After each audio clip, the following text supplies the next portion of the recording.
Nous allons passer maintenant au moment tant attendu par beaucoup de gens. Avant de passer au moment du culte, bien sûr, nous allons passer au moment du conseil santé. Nous allons appeler Rebecca qui va pouvoir partager avec nous pendant 5 petites minutes des conseils santé dont forcément nous allons faire bon escient et dont forcément nous aurons besoin. Rebecca, la parole est à toi. Bonjour à tous.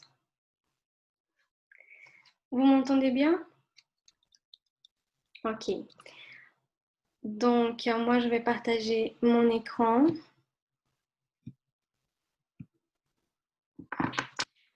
Donc, et nous allons continuer à parler, je vais continuer à vous parler du système immunitaire. Et, attendez, ok. Quand on parle du système immunitaire, on fait référence à l'ensemble des mécanismes que notre cœur va mettre en jeu pour nous défendre. Donc ici, comme vous voyez de l'image, notre organisme va être vraiment une police, va se comporter comme une barrière pour que des intrus ne viennent pas nous attaquer. Donc, mais lorsque il y a des intrusions et il y a une infection, il y aura deux types de réponses. Une réponse qu'on appelle innée, elle est immédiate et elle n'est pas spécifique. Donc, peu importe qui va entrer, le corps va attaquer. Puis, il y a une réponse qui, elle est spécialisée et pour qu'elle soit activée, l'intrus doit être présenté à ces cellules-là. Donc, très rapidement, la réponse immunitaire innée, elle entre en jeu lorsque une bactérie ou un virus arrive à franchir la peau, c'est-à-dire ils vont passer la peau, ils vont entrer dans l'organisme. Donc, l'organisme va mettre plein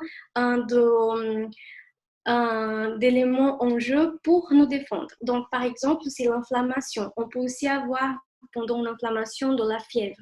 La fièvre va aider l'organisme à travailler plus rapidement et aussi à diminuer la vitesse de reproduction des virus ou des bactéries. Puis ces cellules vont détruire exactement comme dans la vidéo que vous pouvez voir. Il y a une cellule qui vient et va, on va dire, manger les bactéries. Mais cette réponse immunitaire innée, elle va durer que quelques heures.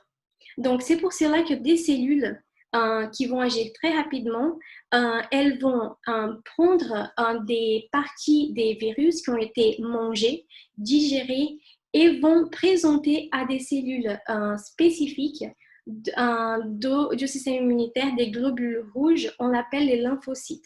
Il y a deux types de lymphocytes. Les lymphocytes T, ce sont des cellules qu'elles sont capables, une fois qu'elles reconnaissent que la cellule ne fait pas partie de l'organisme, de les toucher et de les détruire. Et il y a les lymphocytes B. Donc voilà ici, attendez. Donc voilà, il y a vraiment les cellules, des globules blancs qui vont à la recherche d'un élément spécifique. Ils vont pas... ils savent ce qu'ils cherchent, voilà.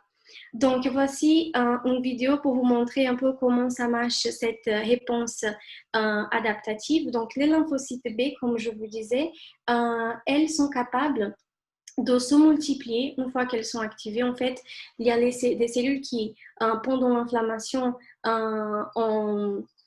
on fait en interaction avec l'intrus et elles vont donc l'appeler, lui montrer et dire regarde, il faut que tu détruises ces éléments-là. Ils sont des invaseurs, ils veulent infecter l'organisme. Pour l'arrêter, donc ces cellules vont donc se multiplier. Une partie va être gardée pour un stockage, on va dire comme ça, la mémoire, et d'autres cellules vont alors produire ce qu'on appelle des anticorps. Des anticorps, ce sont des protéines qui sont fabriquées à la demande, spécifiques pour détruire des protéines ou des virus qui sont rentrés dans l'organisme. Comme on peut voir, les anticorps, ils sont produits en très grande quantité. Ces anticorps sont relargués dans le sang à peu près 2000 à 5000 par seconde, pour vous donner une idée. Donc, ils vont aller et une fois qu'ils vont retrouver les virus ou des choses comme ça, ils vont les attraper.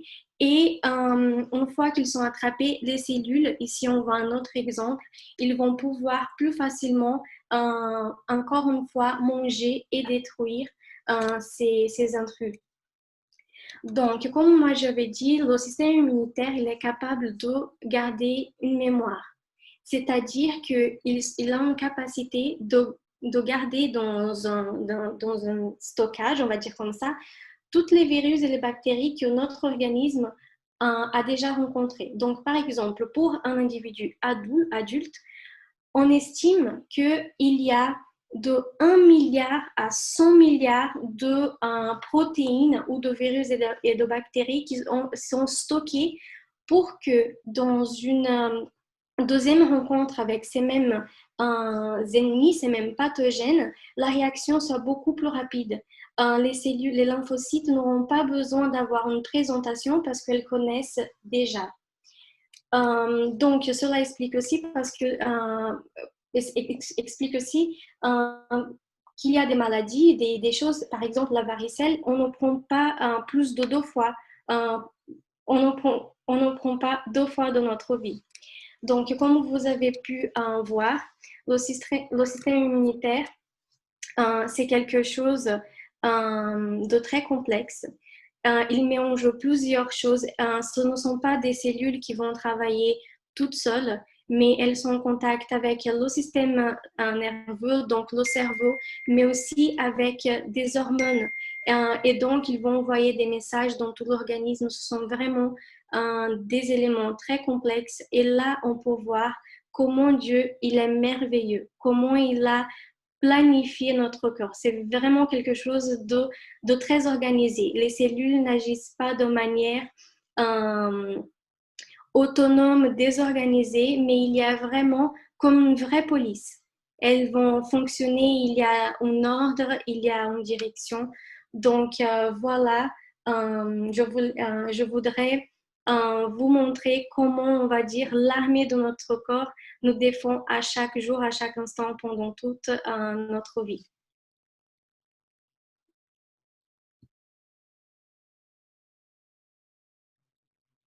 Tu? Merci beaucoup, Rebecca. Je te faisais une petite blague, j'étais là, ne t'inquiète pas. Merci beaucoup pour cette participation, pour ces éléments. Moi, j'aimerais avoir plus, d'accord? Je ne sais pas pour les autres, mais moi, j'aimerais avoir encore plus d'éléments. Donc, sabbat prochain, n'oublie pas de préparer ta petite note santé. Nous serons bien sûr de toute oreille pour pouvoir l'écouter.